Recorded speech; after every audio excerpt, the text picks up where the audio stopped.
नमस्कार विद्यार्थी मित्रों, आज हम हिंदी की क्लास में एक नई और इकाई की बात करने वाले हैं जिसका नाम है भारतीय संस्कृति में गुरु शिष्य संबंध।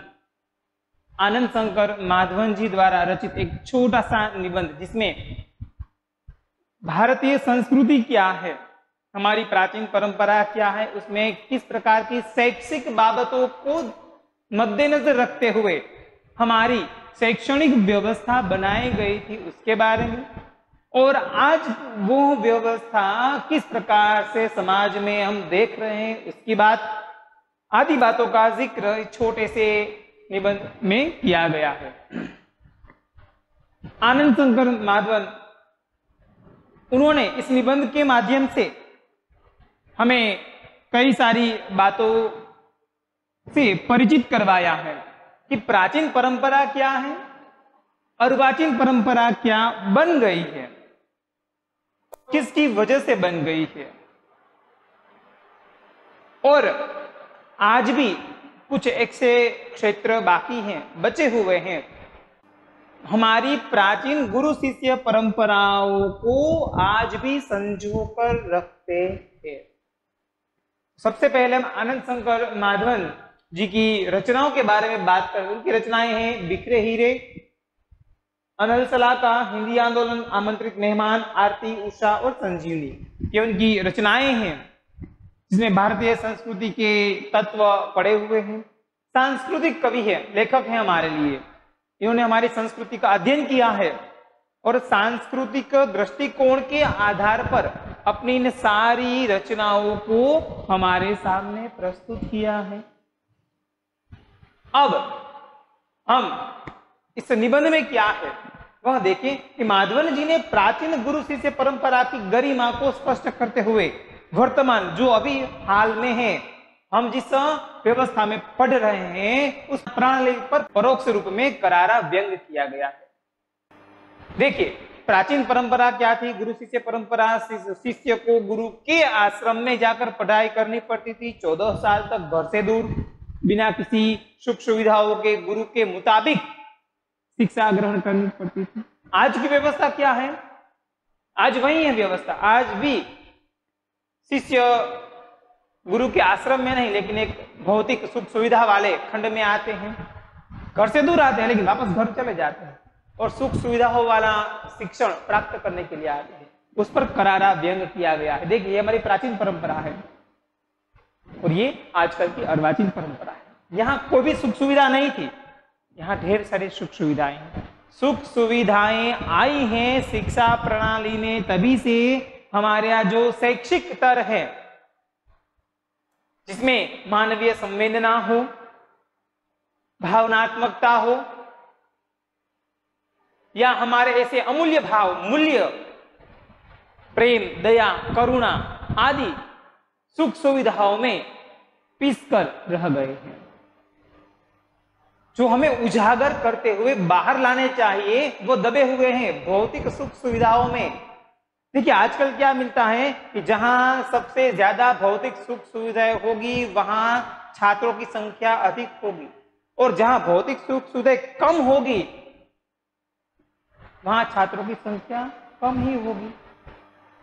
या आज लोग ये नहीं देखते कि कौन से स्कूल में या कौन सी जगह मूल्य सिखाए जाते हैं, आदर्श क्या है, भावना, पारिवारिक भावना क्या है, समसंवेदना क्या होती है, आदर्श जीवन किस प्रकार जिया जाता है, ऐसी बातों को मद्देनजर रखते हुए कोई पसंद नहीं करता ऐसी जगह। अच्छी सुख सुविधाओं वाला स्थान पसंद करते हैं। तो इस पर करारा व्यंग किया गया है और हमारे समाज में अब व्यावसायिक संस्कृति का बोलबाला है। संस्कृति, व्यावसायिक संस्कृति। देखिए, लेन देन का व्यापार, संस्कृति कभी लेन देन का व्यापार रही नहीं है, लेकिन आजकल व्यावसायिक संस्कृति की बोलबाला है और इसी कारण गुरु शिष्य के संबंधों में परिवर्तन आया है। आज के गुरु शिष्य और प्राचीन गुरु शिष्य में जमीन आसमान का अंतर आ चुका है। तो उनका बौद्धिक जो स्तर है वो भी निम्न प्रकार का बन चुका है। किसकी वजह से? व्यावसायीकरण की वजह से हुआ है सारा। तो पहले विद्यालय मंदिर के समान माने जाते थे, शिक्षा देना एक आध्यात्मिक अनुष्ठान था, वह परम सुख प्राप्ति का एक माध्यम था। उस जमाने में पैसे देकर शिक्षा खरीदी नहीं जाती थी। क्या आज ऐसी स्थिति है? क्या आज शिक्षा के क्षेत्र में वही निष्ठा, वही त्याग नजर आता है? लेखक ने हमें अंतर्मुख होकर सोचने के लिए बाध्य किया है। देखिए, पहले स्कूल एक मंदिर था, पवित्र स्थान, जहां कोई भी अगर व्यक्ति जाता, स्वयं राजा भी जाता तो गुरु की आज्ञा लेकर जाता, विनम्र भाव से जाता था। जहां राजा का स्वयं का बेटा भी पढ़ता हो और उसी राज्य के कोई गरीब वर्ग का भी कोई बेटा पढ़ता हो, दोनों में समानता देखी जाती है। आज ऐसा नहीं है। आज काफी सारा परिवर्तन इस मामले में हो चुका है। तो यहां क्या कहते हैं कि पहले शिक्षा खरीदी नहीं जाती थी, मुफ्त में मिलती थी। प्राचीन समय में शिक्षा के बदले पैसे नहीं लिए जाते थे, सुख सुविधाएं नहीं खरीदी जाती थी। ऐसे ही गुरु अपने शिष्यों में उनकी योग्यता के अनुसार उनको ज्ञान अर्जित करते थे। योग्यता के अनुसार, देखिए शब्द पर हम थोड़ा सा जोर दे रहे हैं। शिष्य की योग्यता के आधार पर उनको ज्ञान अर्जित करवाते थे। सबको एक समान नहीं, क्योंकि अगर योग्यता के ऊपर ज्ञान मिल जाए तो वह ज्ञान पृथ्वी के लिए, दुनिया के लिए हानिकारक भी हो सकता है। इसका उदाहरण महाभारत में हम देख सकते हैं। इसमें पितामह ने केवल अर्जुन को ही ब्रह्मास्त्र का ज्ञान दिया था, क्योंकि उसमें योग्यता थी कि उन्हें यह भी पता था कि सही समय आने पर इसका उपयोग ये कभी कर सकता नहीं, लेकिन करेगा तो भी ऐसे वक्त पर जहां उसके लिए कोई दूसरा रास्ता नहीं होगा। दूसरी ओर अश्वत्थामा था, गुरुपुत्र था, अज्ञानी था, यह नहीं पता था कि इसका उपयोग करने से क्या होगा, फिर भी इसका उपयोग किया। देखिए, योग्यता के आधार पर शिक्षा प्राप्त करना यह भी आवश्यकता है। तो क्या आज शिक्षा के क्षेत्र में वही प्राचीन निष्ठा, छात्रों के प्रति निष्ठा, व्यवसाय के प्रति निष्ठा, त्याग नजर आता है? कहीं नहीं। केवल लेन देन का व्यापार है। बस मैं यहां काम कर रहा हूं तो मुझे मेरे काम के पैसे चाहिए, चाहे काम कैसा भी हो। इस प्रकार की बातें सोचना भी हमारे लिए पाप है।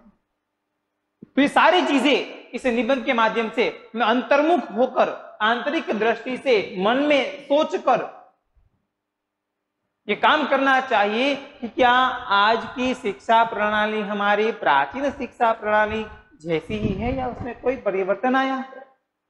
बाध्य होते हैं, हम सोचने पर मजबूर हो जाते हैं। आइए अब हम निबंध के बारे में शुरुआत करते हैं कि हमारे समाज में व्यावसायिक संस्कृति का बोलबाला है। हमने पहले भी कहा, हमारी संस्कृति व्यावसायिक संस्कृति है। पहले संस्कारों का लेन देन होता था, आज पैसों का लेन देन होता है। बस वही अंतर आज पड़ चुका है। अब इसी कारण गुरु शिष्य के संबंध में भी परिवर्तन आया है। पहले विद्यालय मंदिर के समान माने जाते थे। शिक्षा देना एक आध्यात्मिक अनुष्ठान था, यज्ञ था। आध्यात्मिक, अध्यात्म से जुड़ी हुई शिक्षा पहले दी जाती थी। देखिए, हमारे आज का जो अभ्यासक्रम है वो हमारे प्राचीन अभ्यासक्रम से ही आया हुआ है, कोई दूसरा नया नहीं है। बस समय के अनुसार उसमें थोड़ा थोड़ा थोड़ा थोड़ा परिवर्तन करने के बाद हमारे सामने प्रस्तुत हुआ है। तो शिक्षा देना एक आध्यात्मिक अनुष्ठान था, पुण्य का काम था। किसी को शिक्षित करना, किसी को ज्ञानवान देना। ज्ञान दान सबसे महान दान है दानों में। तो ये दान देने के लिए कोई भी पहले किसी से पैसा या कोई भी चीज नहीं लेता था। वह परमेश्वर प्राप्ति का एक माध्यम था, भगवान तक पहुंचने का एक रास्ता। तो ये प्राचीन परंपरा हमारी रही है। पैसे देकर शिक्षा खरीदी नहीं जाती थी। और आज स्थिति बिल्कुल बदल चुकी है। आज क्या हुआ? आज शिक्षण कार्य पेट पालने का साधन बन चुका। बस पेट पालने का जरिया। सामान्य व्यवसाय बनकर रह चुका है शिक्षण क्षेत्र हमारा आज। तो ये प्राचीन और अर्वाचीन की तुलना यहां की गई है। तो आज की शिक्षा प्रणाली में काफी सारे ऐसी बातें हैं, सब एक समान नहीं होते। हमारे पांचों हाथ, हमारे हाथ में 5 उंगलियां हैं, लेकिन पांचों के पांचों एक समान नहीं है। उसी प्रकार शिक्षा के क्षेत्र से जुड़े हुए हर एक लोग, हर एक जगह एक समान नहीं होगी। लेकिन अगर हम सबको एक ही हाशिए में धकेल देंगे, एक ही दृष्टिकोण से देखेंगे, तो हमें सारी चीजें बुरी ही लगेगी। हमें सोच समझकर काम करना है, हमें सोच समझकर सही जगह चुननी है अपने बच्चों के भविष्य के लिए, अपने परिवार के भविष्य के लिए। तब जाकर हमारा परिवार सुशिक्षित बन पाएगा। भविष्य को, हमारे परिवार के भविष्य को आप सुशिक्षित बना पाएंगे। जिसे भारतीय संस्कृति कहा जाना चाहिए, वह आज भारतीय मानसिक क्षितिज में क्रियाशील नहीं है। जो हमारी संस्कृति थी, वह आज हमारे मन में कहीं भी दूर दूर तक नहीं दिखाई देती। क्षितिज यानी कि जहां आसमान और धरती एक नजर आते हैं, वो दूर की एक काल्पनिक रेखा है, लेकिन कभी भी आप उसको छू पाएंगे नहीं। उसी प्रकार हमारी जो प्राचीन संस्कृति है, वो आज हमारी मानसिक स्थिति में दूर दूर तक दिखाई देगी नहीं, आपको समझ में ही नहीं आएगा। आज एक प्रकार की अव्यवस्थित व्यावसायिक संस्कृति का व्याप है, जिसकी जड़ शायद यूरोप में है। जो अव्यवस्थित व्यावसायिक, कोई प्रकार की व्यवस्था नहीं है। प्राचीन समय में व्यवस्था थी, गुरुकुल में जाकर 14 साल तक पढ़ाई करना, उसके बाद आप चाहे जो भी कुछ करें, लेकिन 14 साल तक गुरु के प्रति निष्ठा, त्याग, सेवा, प्रेम, दया, करुणा आदि गुणधर्मों के साथ शिक्षा ग्रहण करना तय था। आज इस प्रकार की बातें नहीं है। आज हर साल आप स्कूल बदल सकते हैं, अव्यवस्थित है। आज यहाँ, कल वहां, कल उसकी, सभी प्रकार के अलग अलग अनुभव आपको आज मिलेंगे। तो ये जो व्यावसायिक संस्कृति की जो जड़ है, वह जड़ शायद यूरोप की देन है। यानी कि अंग्रेजी शासन के हिसाब से हमारे शिक्षा प्रणाली में काफी परिवर्तन आ चुका है या आ गया है।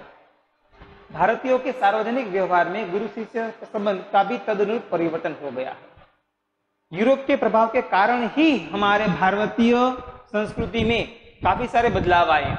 उसमें सबसे प्रथम बदलाव आया गुरु शिष्य के बीच के बदलाव, और इसी बदलाव के चलते गुरु और शिष्यों में पैसों की लेन देन की बात शुरू हो गई। यहाँ गुरु वेतनभोगी नहीं होते थे, और न ही शिष्य को कोई शुल्क देना पड़ता। शुल्क यानी कि फीस, पैसे देने पड़ते थे। पहले के समय में गुरु कोई भी निःशुल्क यानी कि बिना किसी रुपये की लालच से शिष्यों को शिक्षा देता था, लेकिन और शिष्य भी मुफ्त में वहां पढ़ाई करते थे। लेकिन आज ऐसा है क्या? कोई किसी को मुफ्त में पढ़ाएगा नहीं, किसी न किसी बात का आपको शुल्क, फीस देनी पड़ती है। पैसे देकर विद्या खरीदने की यह क्रय विक्रय, लेकिन लेन देन पद्धति निसंदेह किसकी है? यह भारतीय मिट्टी की तो नहीं हो सकती। किसकी उपज है? हमारे यूरोपीय संस्कृति की वजह से है। पैसे देकर शिक्षा का व्यापार करना यह हमारी पद्धति नहीं है, ये यूरोप की पद्धति है, यूरोपीय पद्धति है, जहां एक हाथ से पैसे दो, दूसरे हाथ से शिक्षा ग्रहण करो। तो क्या यह सही हुआ? उसमें परिवर्तन भी हो सकता है। तो क्रय विक्रय लेन देन का व्यापार भारतीय संस्कृति की मूल मिट्टी से नहीं जन्मा है, वह यूरोप से आया है। शिक्षणालय एक प्रकार के आश्रम अथवा मंदिर के समान थे, यानी कि शाला, स्कूल एक प्रकार के आश्रम या मंदिर के समान थे। उनको अत्यंत पवित्र माना जाता था, और गुरु को साक्षात परमेश्वर। जिस प्रकार मंदिर में सर्वश्रेष्ठ कौन होता है? भगवान। उसी प्रकार शिक्षणालय में सर्वश्रेष्ठ कौन होता है? तो भी गुरु। उसके सामने ऊंची आवाज में बात तो क्या, सिर उठाकर देखने, उनसे आंखें मिलाने की भी हिम्मत नहीं होती थी शिष्यों की। क्या आज ऐसा है समाज में? आप भी पढ़ रहे हैं और आप भी इसी समाज में पढ़ रहे हैं, तो क्या आप भी ऐसा है समाज में? नहीं होगा, नहीं देख पाएंगे। शिष्य पुत्र से अधिक प्रिय होते थे। यहाँ सम्मान मिलना ही शक्ति पाने का रहस्य है। जहां गुरु साक्षात परमेश्वर होता है, और हमें पता है, हमारी संस्कृति है कि हम सभी परम पिता परमेश्वर के पुत्र हैं, यानी कि हमारे अंदर हमारी आत्मा का जो अंश है वह स्वयं भगवान का अंश है जो सब में है। और गुरु के लिए अपना शिष्य अपने पुत्र से भी अधिक प्रिय होता है, पुत्रवत होता है गुरु के लिए शिष्य, चाहे वो कोई भी शिष्य क्यों ना हो। तो यहां कहते हैं कि यहां सम्मान मिलना ही शक्ति पाने का रहस्य है। गुरु को सम्मान मिलता था प्राचीन समय में, बस वही उनकी सबसे बड़ी शक्ति थी। शिष्यों के आधार पर गुरुओं की पहचान थी। अर्जुन के गुरु कौन थे? गुरु द्रोणाचार्य को। जितना गर्व गुरु द्रोण को अर्जुन पर था, उतना ही गर्व परशुराम को अपने इस शिष्य पर था, गुरु द्रोण और भीष्म पितामह के ऊपर था। गुरु तब शक्तिशाली माने जाते थे, क्यों? क्योंकि उनके शिष्यों ने पराक्रम करके दिखाए हैं। लेकिन कैसे? सही पराक्रम, अधर्म के नाम पर नहीं, धर्म के नाम पर युद्ध किया, धार्मिक प्रवृत्तियों से जुड़े, लोगों का कल्याण किया। इसीलिए गुरु को उन पर गर्व था कि मेरा शिष्य है। तो सम्मान मिलना ही शक्ति पाने का रहस्य था। गुरु को सम्मान मिलता था, इसीलिए वे शक्तिशाली थे। प्राचीन काल में गुरु की शिक्षादान क्रिया उनका आध्यात्मिक अनुष्ठान थी। प्राचीन काल में गुरु जो शिक्षा देते थे ये उनका अनुष्ठान था, आध्यात्मिक अनुष्ठान, यानी कि अंत में उसे भगवान की प्राप्ति होगी और अंत में परमेश्वर प्राप्ति उनका एक माध्यम था। लेकिन आज वह बस पेट पालने का जरिया, बस पैसे इकट्ठे करो, जैसी तैसी शिक्षा दे दो और बस, और क्या, कुछ नहीं। परीक्षा लक्ष्य शिक्षा, बस आज का एक ही एजेंडा है, परीक्षा लक्ष्य शिक्षा, और कुछ नहीं। छात्रों को उतना ही करवाओ, उतना ही सिखाओ जो उसे पूछा जाने वाला है, उसके बाहर का एक भी कुछ करवाना नहीं है। आज की प्रणाली है, बन चुकी है। पहले समय में ऐसा नहीं था, सारी शिक्षा उनको दी जाती थी, क्योंकि जीवन विस्तृत है, विस्तार पूर्वक जीवन, यानी कि जीवन का जो विस्तार है वह बड़ा है। कब किसकी जरूरत आन पड़े क्या पता। तो प्राचीन काल और अर्वाचीन काल की ये शिक्षा प्रणाली में ढेर सारे अंतर हमने देखे। तो इस प्रकार की प्रणाली में जो परिवर्तन आया था, उनके कुछ उदाहरण हमारे सामने प्रस्तुत किए गए हैं। देखिए, प्रारंभ में विवेकानंद को भारत में महत्वपूर्ण स्थान नहीं मिला शुरुआत के दिनों में।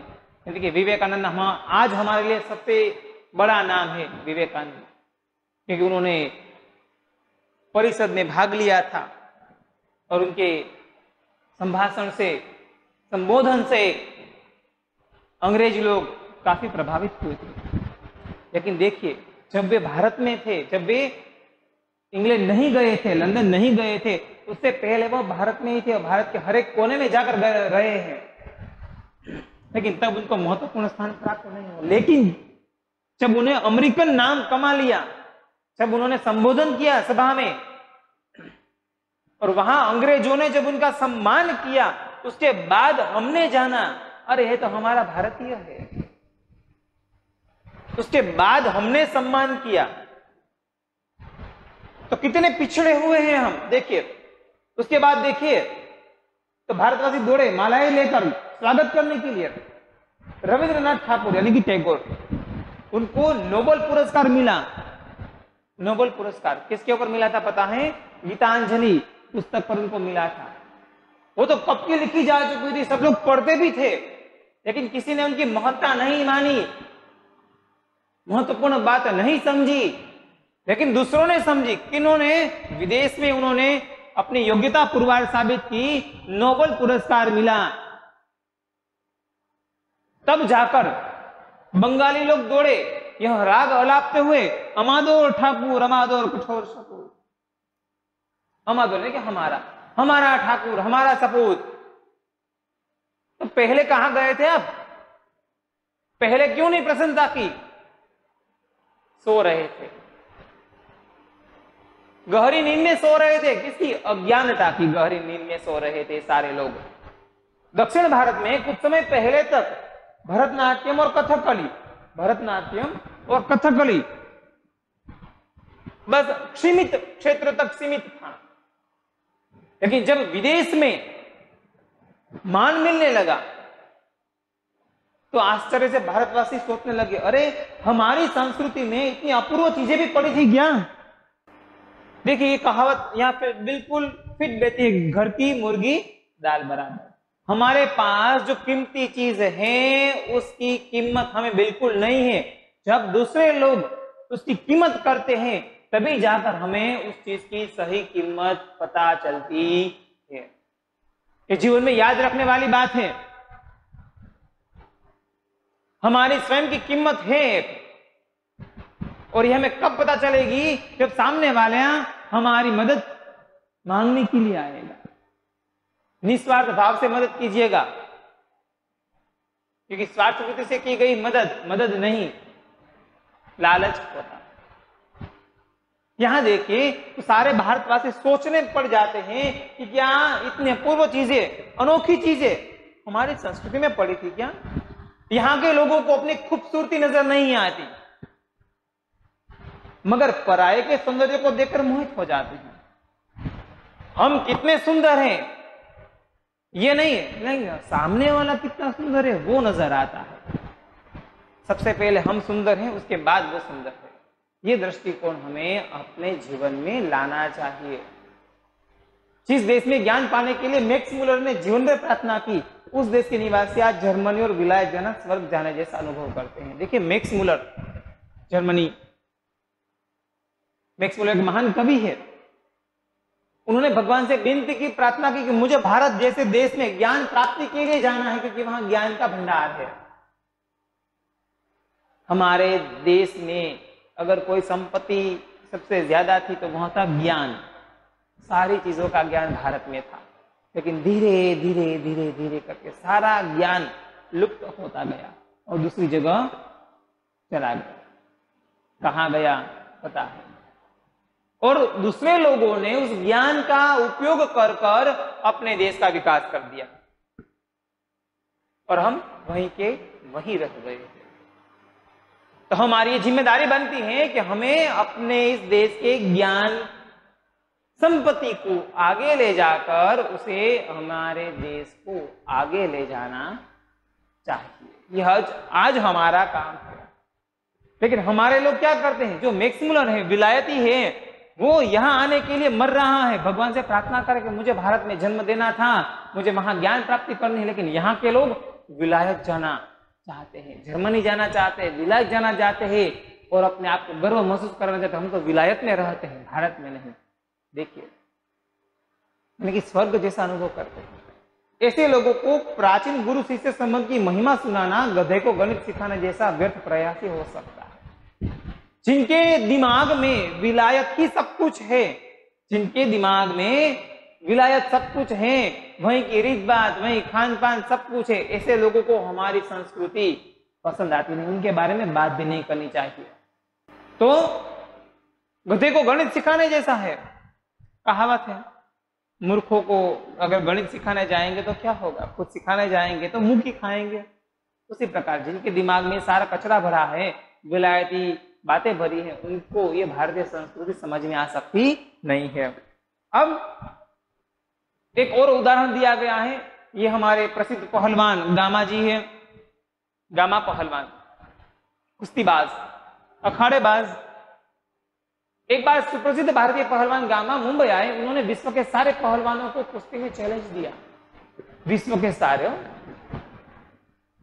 इन्होंने विश्व के सारे कुश्तीबाजों को चैलेंज दिया।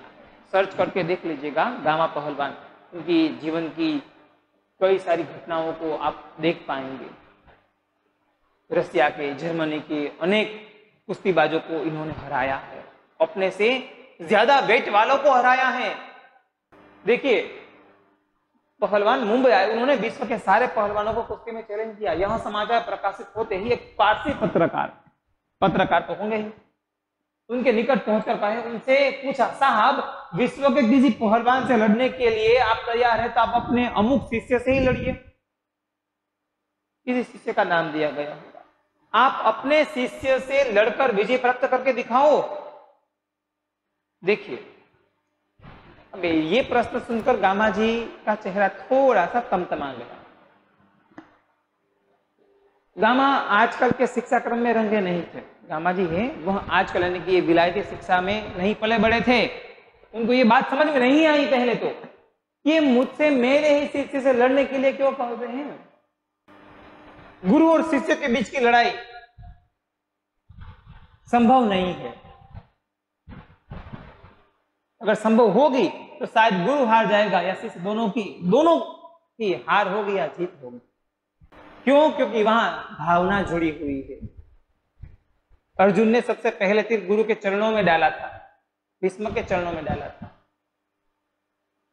माफ करने के लिए, माफी मांगने के लिए कि हम आप पर प्रहार करने वाले हैं, आशीर्वाद के लिए डाले थे। बाद में तो युद्ध करना ही था। तो यहां गामा साहब से इस प्रकार की बातें पूछी गई, इसलिए उन्होंने इन शब्दों को हैरानी कर दिया और आंखें फाड़कर उस पत्रकार को चेहरा ताकते रह गए।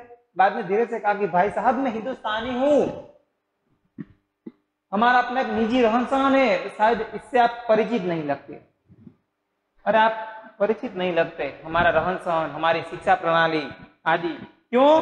क्योंकि आप जिस शिष्य से बात कर रहे हैं मेरी लड़ाई करने की, आप जिस शिष्य से लड़ाई करने की बात कर रहे हैं वह मेरे पसीने की कमाई है। उसमें मैंने अपना पसीना, खून पसीना एक कर दिया है और वो तो मुझे अपने बेटे से भी प्यारा है। हमारी प्राचीन परंपरा ये, और मुझे इसमें और मुझ में कोई फर्क नहीं है, कुछ भी फर्क नहीं है। मैं लड़ा या वह लड़ा, दोनों बराबर होंगे। हमारी इस परंपरा को आप समझने की चेष्टा कीजिए, प्रयत्न तो कीजिए, समझ पाएंगे आप कि हम लोगों को वंश परंपरा से शिष्य परंपरा अधिक प्रिय है। देखिए, वंश परंपरा, मेरा बेटा, उसका बेटा, उसका बेटा, वो वंश परंपरा है। लेकिन शिष्य परंपरा, मेरा शिष्य, उसका शिष्य या मेरा अन्य दूसरा शिष्य, शिष्य परंपरा महान होती है।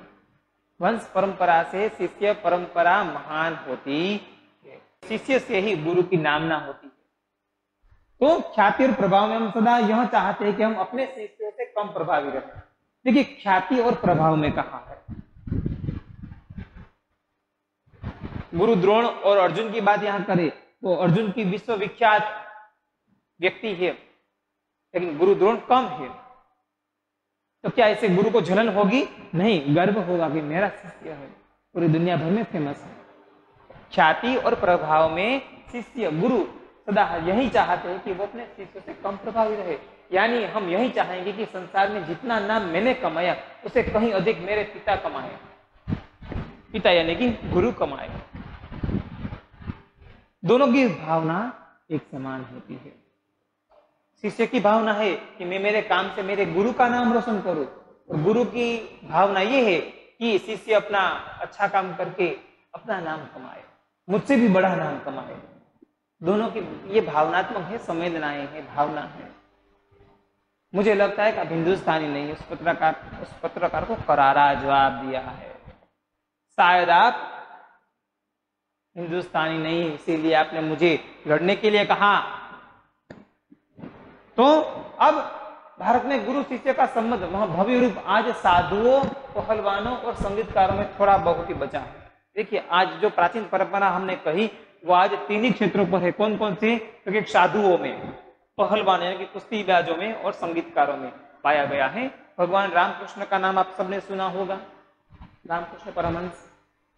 वो वर्षों योग्य शिष्य पाने के लिए प्रयत्न करते रहे।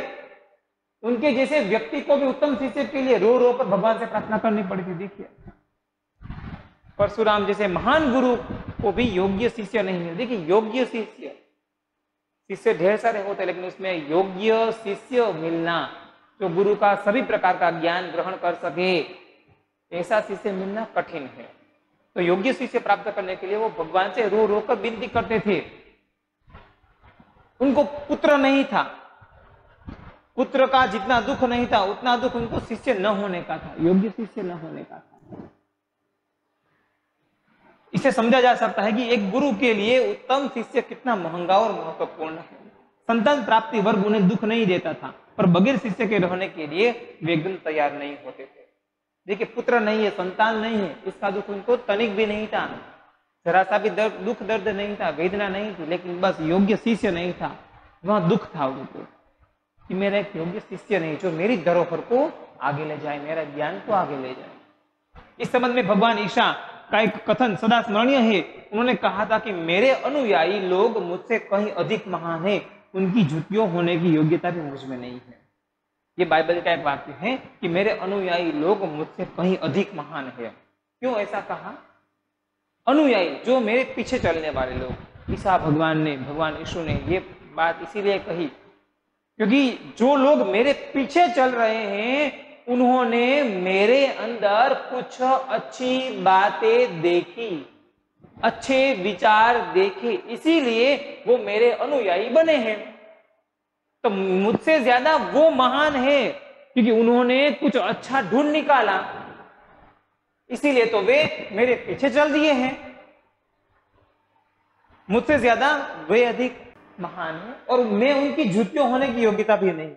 वो अपने आप को विनम्र भाव से उनके अपने भक्तों की ज्योति बनाने के लिए भी तैयार है।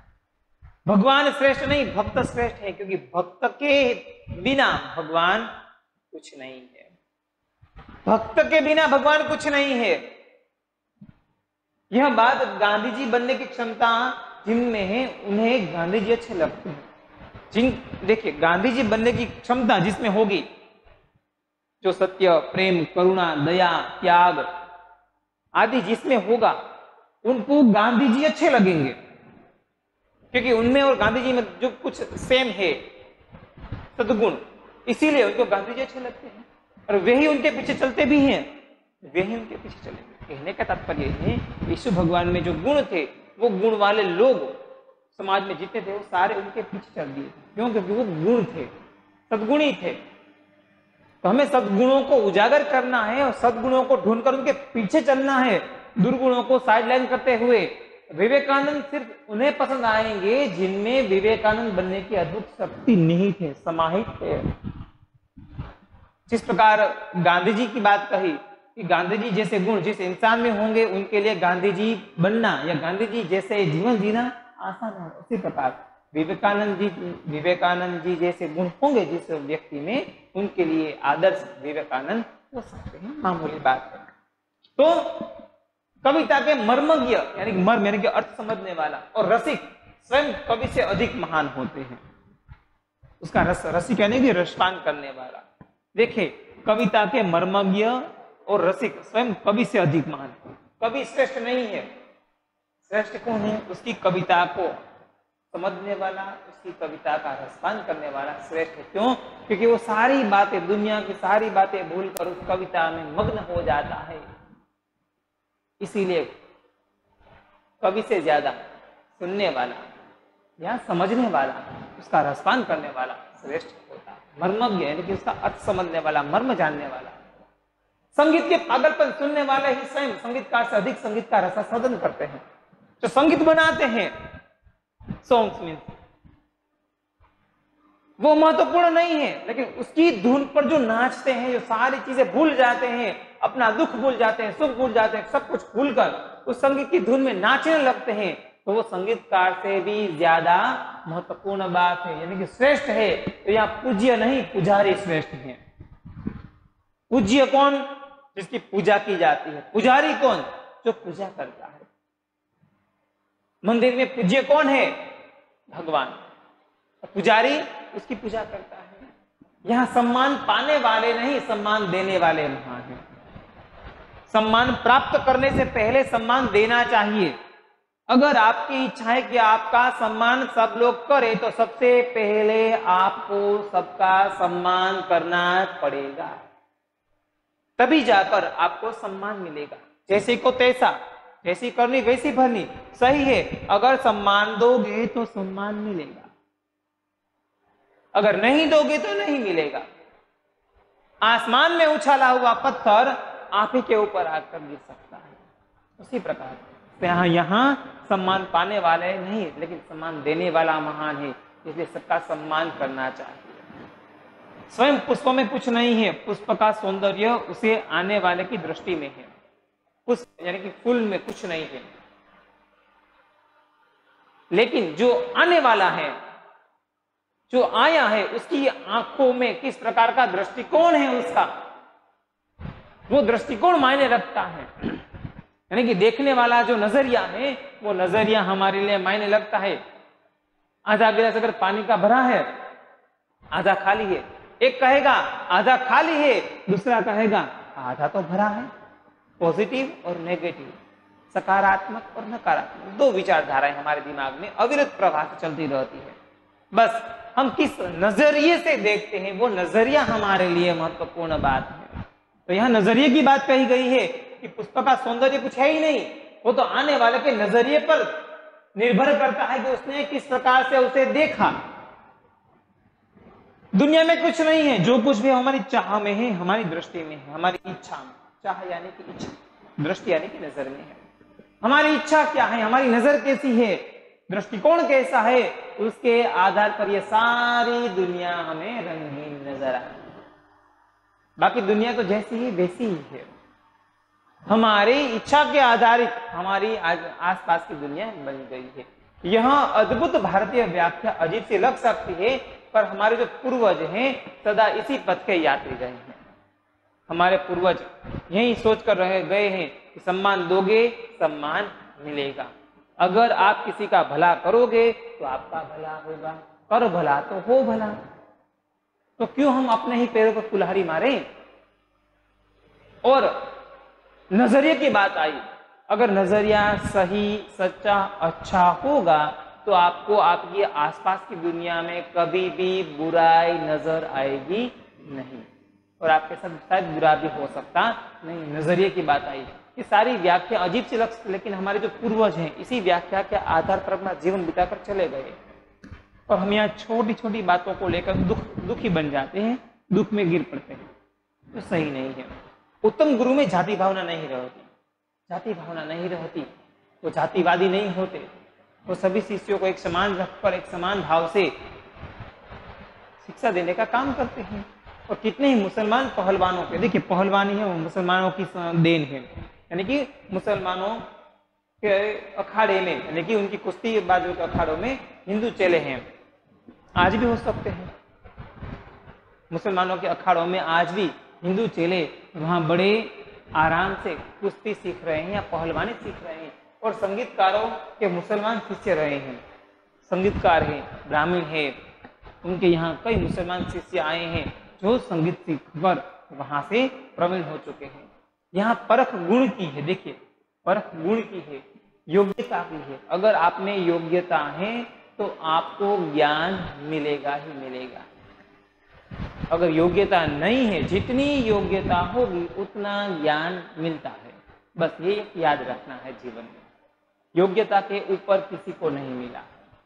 तो यहाँ परख गुण की नहीं, साधना की है, प्रतिभा की होती है, भक्ति और श्रद्धा की कीमत है, न कि जाति संप्रदाय आचार विचार या धर्म की। देखिए गुरु कभी अपने शिष्यों में जातिवाद संप्रदाय, उनके आचार विचार, उनके धर्म के बारे में कभी नहीं सोचता। वो देखता क्या है, आने वाला शिष्य कैसा है, उसमें उसकी परख करता है, क्या गुण कैसे है, उनकी साधना कैसी है, भक्ति किस प्रकार करेगा, उनकी प्रतिभा कैसी है, श्रद्धा कितनी है मुझ में। बस ये उनकी परीक्षा है, क्या विश्वास करने योग्य है। परीक्षा लेंगे गुण की, परख की, श्रद्धा भक्ति की, साधना की, ये कितना कैपेबल है मेरे शिष्य बनने के लिए, उसके बाद वह शिष्य बनकर हमारे सामने प्रस्तुत होगा। मुझे क्या लिखना था, एक विद्वान मुसलमान ने ही, उन्होंने कभी नहीं सोचा था कि यह हिंदू है और मुसलमान बनना चाहिए। देखिए लेखक स्वयं कहते हैं कि कभी किसी ये मुसलमान व्यक्ति ने कभी नहीं सोचा कि ये मेरे अखाड़े में हिंदू चेला आया है तो सबसे पहले मैं इसे मुसलमान बनाऊं, उसके बाद में पहलवानी कराऊं, नहीं। तो यहाँ जातिवाद का बिल्कुल नाम शेष बनाने की बात कही गई है। शिक्षा प्रथा में, शिक्षण प्रथा में जातिवाद संप्रदाय, धर्म आदि सारे ये जो हदें हैं वो हदें हमें दूर करनी चाहिए। और ये कभी आग्रह नहीं रखते कि हिंदू है तो मुसलमान बनना चाहिए, उसके बाद में उसको शिक्षा दूंगा, नहीं, कभी नहीं। पुराने जमाने में मौलवी लोग बड़े बड़े रामायण यानी कि राम की कथा को देखिए, मुसलमान लोग भी कुछ पहले के जमाने में मुसलमान लोग भी राम की कथा गाते थे, सुनाते थे, आम बात थी। और आज देहातों में भी यानी कि गांव में भरत मियाँ, रंजीत मियाँ यानी कि भाई तो मुसलमानों के पीछे लगते हैं, देखने को मिलते हैं, आज भी अधिक संख्या दिखाई देती है। इससे क्या मतलब सिद्ध होता है कि आज भी कुछ अंशों तक हमारे समाज में, हमारी संस्कृति में जो प्राचीन मूल्य है वो पड़े हुए, बस हमें उनको उजागर करना है, समाज के सामने लाना है और शिक्षा प्रथा से जातिवाद, संप्रदाय, धर्म इनकी सारी हदों को दूर करते हुए योग्यता के आधार पर सबको शिक्षा पर समान अधिकार देना है। आज के गुरु सिर्फ सेवा लेने में ही चतुर है। देखिए, आज के गुरु कैसे हैं? सेवा लेने में चतुर है, देने में नहीं।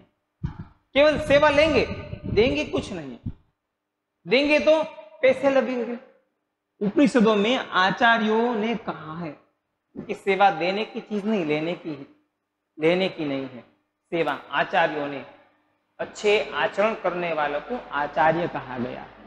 उपनिषदों में लिखा है कि जो सेवा है वह लेने की नहीं, देने की चीज है। देनी चाहिए, सेवा सबकी करनी चाहिए, करानी चाहिए नहीं। और सेवा लेने का अधिकार कौन है? एक तो बच्चे हैं, छोटे बच्चे जो अपना काम स्वयं नहीं कर सकते, छोटे बच्चे जो अपना काम स्वयं नहीं कर सकते उनकी सेवा कीजिए। दूसरे रोगी, बीमार हैं व्यक्ति, वो भी, उनकी भी हमें मदद करनी चाहिए, उनकी सेवा करनी चाहिए। असहाय लोग, जिनकी सहायता के लिए समाज में कोई नहीं है, ऐसे लोगों की सेवा करनी चाहिए। और वृद्धों की सेवा करनी चाहिए, हमारे परिवार के वृद्ध या दूसरे वृद्धों की। और इनकी सेवा से क्या होगा? तो क्या परमेश्वर का मूर्त रूप समझा जाएगा। इनकी सेवा है परमेश्वर प्राप्ति का एक जरिया है। उनकी सेवा से भगवान खुश होंगे और आपको परमात्मा की प्राप्ति होगी। ये हमारे आध्यात्मिक मूल्य है। सेवा रूपी पूजा से उनकी शक्ति को प्रज्वलित करने क्षमता और सहृदयता रखने वाले ज्ञानी और तपस्वी पुरोहित आजकल के गुरु नहीं रह गए। देखिए, सेवा रूपी जो पूजा करनी चाहिए उनमें जो शक्ति और जो प्रज्वलित होने की क्षमता है वो सहृदयता, संवेदना वाली सेवा, बिना स्वार्थ वाली सेवा यानी कि निस्वार्थ भाव से की गई सेवा ही परमात्मा प्राप्ति का एक माध्यम बन सकती है। यानी कि यहाँ क्या कहा गया है कि सेवा रूपी पूजा से उनकी शक्ति को प्रज्वलित करने क्षमता और सहृदयता रखने वाले ज्ञानी और तपस्वी पुरोहित आजकल के गुरु नहीं रह गए। पहले गुरु कैसे थे? जो सबकी सेवा करते थे, अपनी शक्ति के माध्यम से सेवा करते थे, क्षमता के आधार पर और सहृदयता से काम करते थे। वो समझते थे उनका दुख। ज्ञानी और तपस्वी पुरोहित थे वे लोग। लेकिन आजकल के गुरु ऐसे नहीं हैं, टेम्पररी बन चुके हैं। अगर आपका स्वार्थ नहीं है, आप उनको कुछ उपयोगी नहीं है, तो आपका वहां कोई काम नहीं है। यानी कि स्वार्थ के आधार पर गुरु भी अपने शिष्य आज बदलते रहते थे, लेकिन प्राचीन समय में ऐसा नहीं था। किसी भी देव मंदिर की मूर्ति की शक्ति उतनी मात्रा तक ही संभव है जितनी मात्रा तक उसके पुजारी की पूजा भावना में नैवेद्य भावना भरी रहती है। देखिए, किसी भी देव मंदिर में अगर मंदिर में जाए तो वहां क्या है? भगवान की जो मूर्ति है, उनकी जो शक्ति है। देखिए, हम किसी भी मंदिर में जाएंगे, उनकी मूर्ति में हमेशा एक पवित्रता के दर्शन देखने को मिलते हैं। और वो क्यों मिलते हैं? क्योंकि उसके जो पुजारी हैं वो उस मूर्ति को मूर्ति नहीं, जीवंत भगवान के तौर पर देखते हैं। जो नैवेद्य भावना है यानी कि जो उनका धूप दीप का सामान है, जो भोग है, प्रसादी है, उनके बारे में ध्यान रखता है। सारी चीजें वहां नजर आती है।